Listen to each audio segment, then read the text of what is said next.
Cryptographic data protection সেকশনে আপনাদের সবাইকে আরও একবার স্বাগত জানাচ্ছি। আপনাদের সাথে আছে আমি জুবায়ের হোসাইন। অলরাইট, আমরা জাভাতে কিন্তু অলরেডি শিখে ফেললাম কিভাবে এনক্রিপ্ট করতে হয়, পাসওয়ার্ড প্রোটেক্ট করে ক্রিপ্টো ইউজ করে কিভাবে আসলে এটাকে এনক্রিপ্ট করতে হয়, এনকোড করতে হয় এবং ফাইনালি কিভাবে আবার পাসওয়ার্ড প্রোটেক্ট করা সেই ডেটাটাকে পুনরায় আবার ডিক্রিপ্ট করতে হয় সেটা কিন্তু শিখে গেলাম। উদাহরণ হিসেবে আমরা দেখেছি জাভাতে আমরা যে কোনো একটা ডেটা যেমন আই লাভ ইউ এই কথাটাকে যদি আমি এনক্রিপ্ট করি এই পাসওয়ার্ডটা দিয়ে সুবা হ্যাশ 12345 এভাবে 16 বিটের মানে 16 বিটের একটা পাসওয়ার্ড দিয়ে এই পাসওয়ার্ডটা ধরেন ফর এক্সাম্পল যদি আমি এনক্রিপ্ট করতে চাই তাহলে আমরা এই স্ট্রিংটা পাবো এনক্রিপ্টেড, যেটা পৃথিবীর আর কারো সাধ্য নাই ওপেন করার, তাই তো? এমনটাই কথা ছিল। এই স্ট্রিংটাকে যদি এবার আমি সার্ভারে পিএইচপিতে পাঠিয়ে দিতে পারি এবং পিএইচপিতে যদি এনক্রিপ্টেড এই ডেটাটা আমরা এই সেম ভাবে পাসওয়ার্ড প্রোটেক্ট করা এই ডেটাটা পাসওয়ার্ড দিয়ে আবার পুনরায় খুলে নিতে পারি তাহলে কিন্তু ঘটনাটা ঘটে যায়। আপনি একবার চিন্তা করেন ভল্লি দিয়ে স্ট্রিং রিকোয়েস্টের মাধ্যমে হোক, জেসন অবজেক্ট রিকোয়েস্টের মাধ্যমে হোক, আপনাদেরকে তো দেখালাম যে এসএসএল প্রোটোকলের মাধ্যমে পোস্ট মেথডে কিভাবে ডেটা সার্ভারে পাঠাতে হয় পিএইচপিতে। সো আমরা যদি পোস্ট মেথড সিকিউরলি এই ডেটাটা সার্ভারে পাঠাই মানে পিএইচপিতে পাঠাই এবং পিএইচপি থেকে যদি এই ডেটাটা আমরা আবার খুলে ফেলতে পারি যে এর মধ্যে কি আছে আই লাভ ইউ নাকি অন্য কোনো কিছু, তাহলে কিন্তু ব্যাপারটা জমে ওঠে।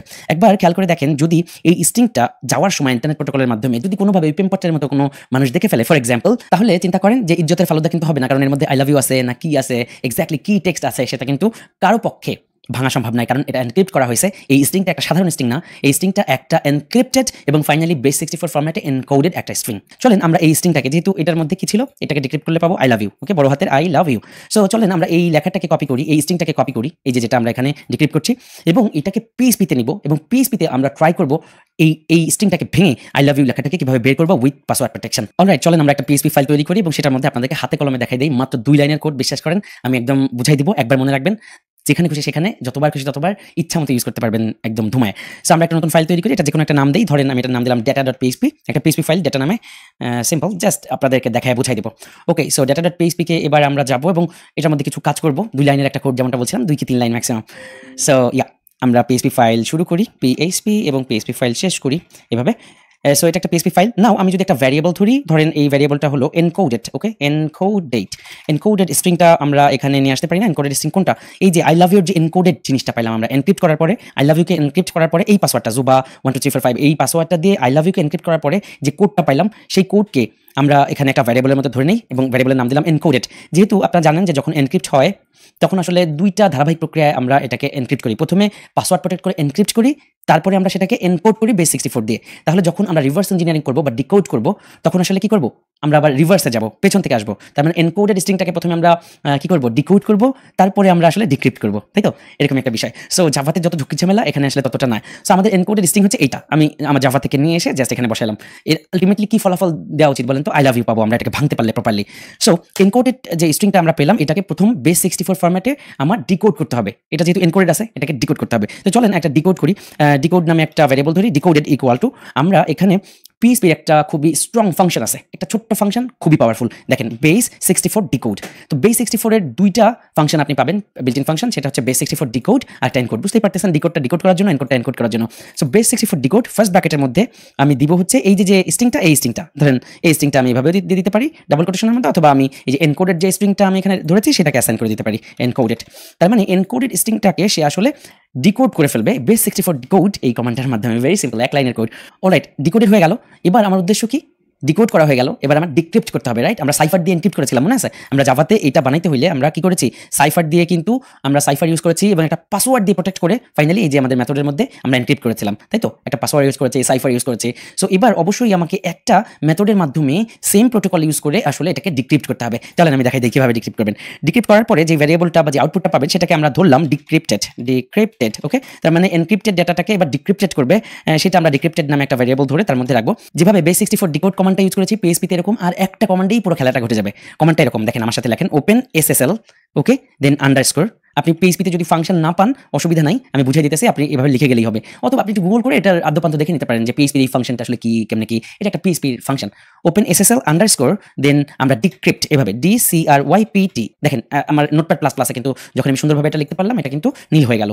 ওকে, সো তাহলে ফাংশনটা কি? আমি এটাকে ফার্স্ট ব্র্যাকেট দিয়ে দেন লাইন ক্লোজ করতেছি। অলরাইট, সো OpenSSL ডিক্রিপ্ট এই যে মেথডটা, এই মেথডের পেটের মধ্যে কিছু খাবার দিতে হবে। সো পেটের মধ্যে তার মানে এর কয়েকটা প্যারামিটার আছে। চলেন আমি বুঝিয়ে দিই। প্রতিটা প্যারামিটার একবার বুঝবেন, আজীবন কাজ করতে পারবেন। এই 1-2 লাইনের জিনিস মনে রাখা কোনো ব্যাপার না। অথবা আপনার প্রজেক্টের কোথাও সেভ থাকলে আপনি এনক্রিপশন ডিক্রিপশনের সময় কপি পেস্ট করে নিতে পারেন। একবার বুঝতে হবে জিনিসটা কি ঘটে, এটা আপনাকে বুঝতে হবে। সো OpenSSL ডিক্রিপ্ট এর পেটের মধ্যে সর্বপ্রথম যেটা দিতে হবে সেটা হচ্ছে যেই জিনিসটাকে আপনি আসলে ডিক্রিপ্ট করতে চাইতেছেন, যেই base64 ডিকোড করে যে স্ট্রিংটা পাইলেন বা যে আউটপুটটা পাইলেন সেটা দিবেন আপনি। তাহলে আমি base64 ডিকোড করে পাইলাম কি ডিকোডেড নামে একটা জিনিস।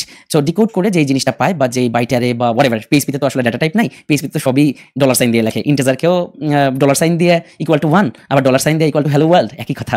সো সো base64 ডিকোড করে যে আউটপুটটা পাইলাম সেটা হচ্ছে ডিকোডেড। সো ডিকোডেডটা হচ্ছে ফার্স্ট, যাকে আসলে আপনি ডিক্রিপ্ট করতে চাইতেছেন সেই জিনিসটা। তারপরে আমার দিতে হবে হচ্ছে অ্যালগরিদম। অ্যালগরিদম বলতে বোঝায় ওই যে আমরা বলেছিলাম যে বিভিন্ন ধরনের ক্রিপ্টো অ্যালগরিদম ব্যবহার করা হয় এনক্রিপশন ডিক্রিপশনের জন্য। সো আমরা যেটা ব্যবহার করি সেটা হচ্ছে AES, advanced encryption system. Alright, so আমরা জাভাতে কিন্তু শুধু AES লিখেছি, কিন্তু PHP তে আপনি যদি একটু OpenSSL ডিক্রিপ্ট এই ফাংশনটা নিয়ে ঘাটাঘাটি করেন তাহলে দেখতে পারবেন যে শুধু AES লিখলে হবে না। এটা যেহেতু PHP একটু চেঞ্জেস আছে। ওকে, সো AES হাইফেন দিয়ে এবার এর অনেকগুলো টাইপ আছে। আমরা ইউজ করবো 128 বিট ব্লক সিস্টেমে সে আসলে ডিক্রিপ্ট করবে। জিনিসটা একদম মানে খুব বোঝার কিছু নাই। আমি সহজ করে যদি বলি যে কম্পিউটারের একটা স্টোরেজের নির্দিষ্ট লিমিট আছে, তাই না? সো 128 বিট স্পেস বা স্টোরেজ যে ব্লক, সেরকম একটা ব্লক করে করে সে ডিক্রিপ্ট করবে। এই যে মেকানিজম আর কি, 128 বিট এই সিস্টেমে আসলে অ্যাডভান্স এনক্রিপশন সিস্টেম ব্যবহার করবে 128 বিট ব্লকে।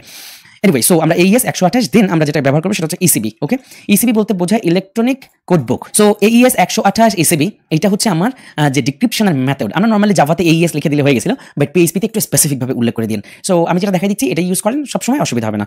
সো প্রথম প্যারামিটারে আমরা দিলাম যাকে ডিক্রিপ্ট করতে হবে, OpenSSL ডিক্রিপ্ট এই কমান্ডের সর্বপ্রথম দিলাম ডিকোডেড, যাকে আসলে ডিক্রিপ্ট করতে হবে। তারপরে দিলাম অ্যালগরিদম। অ্যালগরিদমটা আমরা জাভাতে ইউজ করি AES, বাট এখানে AES-128-ECB। ECB for electronic code block. এই যে বললাম 128 বিট যে ব্লক, এই 128 বিট ব্লক করে করে সে আসলে ডিকোড করে একটা মেকানিজম।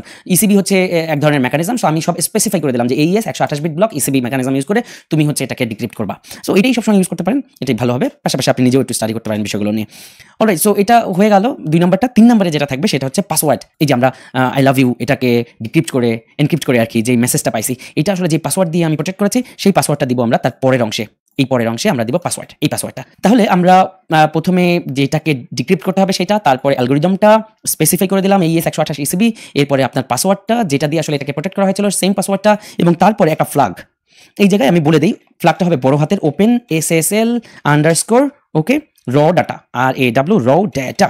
এইটা আরো ডিটেলসে বুঝতে হলে আপনি একটু OpenSSL ডিক্রিপ্ট PHP লিখে গুগল সার্চ করেন, দেখেন যে ওর একটা ম্যানুয়াল সহ চলে আসবে। মূলত ওরা এভাবেই আসলে এই যে আপনার সাইফার ইউজ করে যে এনক্রিপশন করেন সেটাকে ডিক্রিপ্ট করার জন্য এই মেকানিজমটা তৈরি করছে।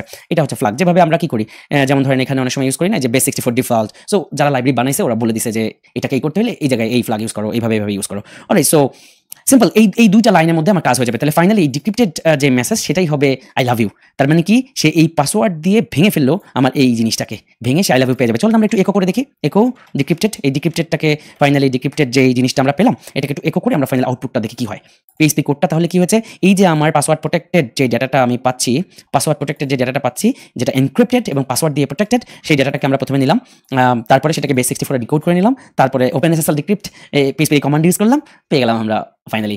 OpenSSL ডিক্রিপ্ট এই কমান্ডের মূলত 4টা অংশ একদম ফার্স্টে, যাকে আপনি ডিক্রিপ্ট করতে চান তা সেটা সেই ভ্যারিয়েবলটা, তারপরে হচ্ছে আমার অ্যালগরিদম। এখানে অ্যালগরিদমটা একটু স্পেসিফাই করে দিতে হবে AES 128 ECB, আমি বুঝাই দিলাম যে প্রত্যেকটার মানে কি, তারপরে পাসওয়ার্ড, তারপরে OpenSSL র ডাটা। ওকে, সো এটা হচ্ছে ফ্ল্যাগ। ফাইনালি আমরা একো করে দিলাম, দেখবো যে আমাদের আসলে আউটপুটটা কি আসে। চলেন আমরা এই যে ডিরেক্টরিতে চলে যাই, আমরা যে এটার নাম দিয়েছি data.php, এবং আমরা দেখতে পাচ্ছি ইয়েস আই লাভ ইউ। দেখছেন আমার জিনিস ছিল কি, জিনিস ছিল এইটা, এটাকে ডিক্রিপ্ট করে সে পেয়ে গেছে আই লাভ ইউ।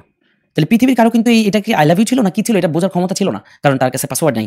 আপনি কোন অ্যালগরিদম ব্যবহার করছেন, AES না কি কোন প্রোটোকল ব্যবহার করছেন কেউ জানে না। সো আমরা যদি অনলাইনের যে কোনো টুল ব্যবহার করি সেম জিনিসটা ডিকোড করে দিতে পারবে না। Decode base64 string online, so এই স্ট্রিংটা কেউ বুঝতে পারবে না। দেখেন একে যদি আমরা ডিকোড করতে দেই, দেখেন কি আসে, HDD মানে জাস্ট নাথিং, কেউই এটা ডিকোড করতে পারবে না। কিন্তু আপনি PHPর মাধ্যমে আপনার গোপন ডাটাকে সুন্দর মতো খুলে ফেললেন।